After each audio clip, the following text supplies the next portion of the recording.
National lipid day के अवसर पर आज हमारे साथ है देश और हमारे शहर के जाने माने हृदय रोग विशेषज्ञ डॉक्टर आशीष तिवारी जबलपुर से, जो आज हमें लिपिड और उनके हृदय पर होने वाले प्रभावों के बारे में अधिक जानकारी देंगे। आपका स्वागत है doctor on RX star radio talk show. नमस्कार, मैं डॉक्टर आशीष तिवारी, मैं हृदय रोग विशेषज्ञ हूँ शेल्बी हॉस्पिटल जबलपुर में, और मैं हृदय और हृदय से संबंधित सभी बीमारियों का निदान और उपचार और इलाज करते हैं शेल्बी हॉस्पिटल जबलपुर में। डॉक्टर, मेरा पहला सवाल आपसे ये है कि डिस्लिपिडीमिया ये जो बीमारी है वो क्या है और इसके कॉजेज क्या हो सकते हैं? तो आजकल जैसे फुल बॉडी चेकअप का फैशन है हर जगह, तो आपको आए दिन एक कोई रिपोर्ट दिखेगी जिसमें कोलेस्ट्रॉल बढ़ा हुआ मिलेगा, और ऐसा 10 में से 9 रिपोर्ट में हो रहा है। तो अक्सर हमारे पास लोग आ रहे हैं फुल बॉडी चेकअप की रिपोर्ट के साथ जिसमें उनका कोलेस्ट्रॉल बढ़ा रहता है। तो इस बढ़े हुए कोलेस्ट्रॉल को ही डिस्लिपिडीमिया बोलते हैं, और वो कोलेस्ट्रॉल कई तरीके से हो सकता है, और इस खराब कोलेस्ट्रॉल को ही डिस्लिपिडीमिया बोलते हैं। सबसे महत्वपूर्ण कॉज है जंक फूड, बाहर का खाना is the most common cause. उसके अलावा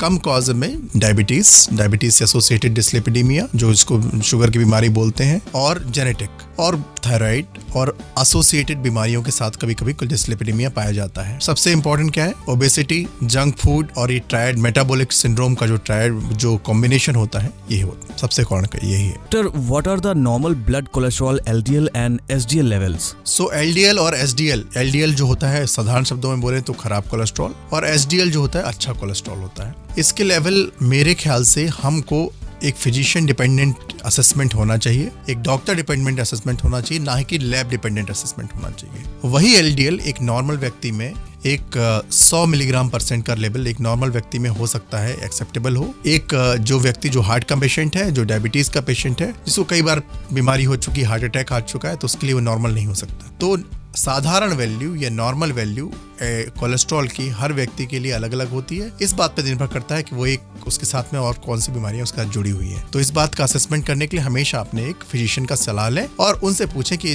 जो रिपोर्ट आई है, क्या वो रिपोर्ट सही है, क्या इसके लिए कोई इलाज की जरूरत है और क्या करना चाहिए इसके लिए। डॉक्टर, अपनी लाइफस्टाइल में लोगों को डाइट और एक्सरसाइज में क्या क्या चेंजेस लाना चाहिए जिससे वो अपने कोलेस्ट्रॉल को हेल्दी रख सके? जिस भी व्यक्ति को, चाहे वो मरीज हो या अपने फुल बॉडी चेकअप करवाया हो, उसमें कोलेस्ट्रॉल आया हो, इस बात से फर्क बहुत पड़ता है कि आपको कौन सी बीमारी है। पहले अगर आप पूरी तरीके से स्वस्थ हैं और कोलेस्ट्रॉल एकमात्र बीमारी आई है, तो ये बहुत पाया गया है कि कोलेस्ट्रॉल की दवाइयां किसी वजह से वो शुरू कर देते हैं, या उनको सही सलाह नहीं मिल पाती, या किसी क्वालिफाइड पर्सन के पास वो नहीं पहुंच पाते, उनकी कोलेस्ट्रॉल की दवाई शुरू हो जाती है। तो हर व्यक्ति के लिए एक पर्टिकुलर लेवल है कोलेस्ट्रॉल की दवाई शुरू करने का, उसके नीचे कोलेस्ट्रॉल की दवाई शुरू नहीं करनी। तो हो सकता है आपका कोलेस्ट्रॉल असामान्य हो, नॉर्मल लेवल से ऊपर हो, बट आपको कोलेस्ट्रॉल की दवाई की जरूरत नहीं हो। तो इसलिए सबसे पहले साधारण भोजन, प्रेफरेबली घर का खाना, दूसरा नियमित व्यायाम, नियमित एक्टिविटी, और उसके बाद फिर कोलेस्ट्रॉल की दवाई का उपयोग। क्योंकि कोलेस्ट्रॉल की दवाई का रेयरली कोलेस्ट्रॉल की दवाई से डायबिटीज हो सकता है, रेयरली। तो अगर आपको कोलेस्ट्रॉल की दवाई की जरूरत नहीं है तो कृपया कोलेस्ट्रॉल की दवाई नहीं खाएं, उसको डाइट एक्सरसाइज से कंट्रोल करें। तो आपके फिजिशियन के पास एक तय गाइडलाइन है, जैसे साधारण व्यक्ति में 190 मिलीग्राम 190 के ऊपर ही जाना है। जब कोलेस्ट्रॉल जाता है, जो एक हेल्थी व्यक्ति होता है, तभी कोलेस्ट्रॉल की दवाई शुरू करनी है, ऐसा कुछ गाइडलाइंस में है। तो अगर आपका कोलेस्ट्रॉल 150 भी है, LDL कोलेस्ट्रॉल 150 है, और डेफिनेटली ये असामान्य कोलेस्ट्रॉल है, लेकिन चूंकि आपको हार्ट की बीमारी नहीं है, शुगर की बीमारी नहीं है, कोई मेजर प्रॉब्लम नहीं है, ओबेसिटी नहीं है, आपको इस कोलेस्ट्रॉल को कम करने के लिए दवाई खाने की जरूरत नहीं है। आपको इस कोलेस्ट्रॉल को अपनी एक्सरसाइज, मॉर्निंग एक्सरसाइज, इन सबसे दूर करना है। Doctor, how often patients with dyslipidemia should check their cholesterol?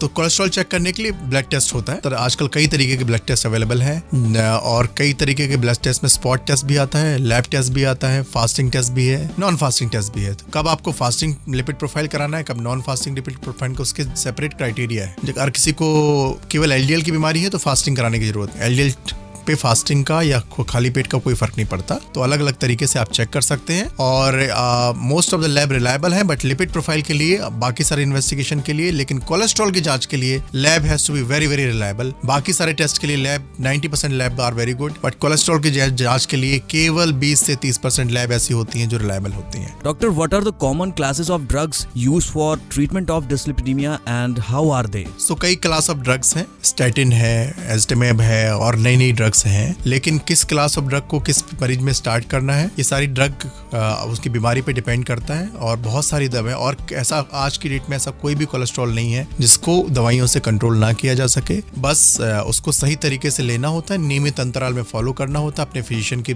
सलाह माननी होती है। ऐसा 10 में से 10 मरीज आजकल कोलेस्ट्रॉल की बीमारी के ठीक हो जाते हैं, डिसलिपिडीमिया के ठीक हो जाते हैं। बट उनको थोड़ा सा धैर्य, 3 से 6 महीने का टाइम अपने रूटीन को, अपने आप को, अपनी डाइट को और अपने फिजिशियन को देना होता है। जिस तरीके की दौड़ भाग की जिंदगी में हम जी रहे हैं, जिस तरह की फास्ट पेस जिंदगी में जी रहे हैं, it's very normal. You will eat 1 burger, 1 pizza, 1 of day, but कैसे इसको लिमिटेड रखना है, कैसे इसको अनकंट्रोल वे में आगे बढ़ने से रोकना है, इस पे हमारा फोकस है। We can not run away from this life. हमको इसी लाइफ में रहना है, उसको हमको मेंटेन करना है, अपने फिजिशियन से रेगुलर चेकअप कराते रहना है, और इसके साथ ही आप हमेशा स्वस्थ रहेंगे। A public awareness initiative by IPCA Laboratories Limited.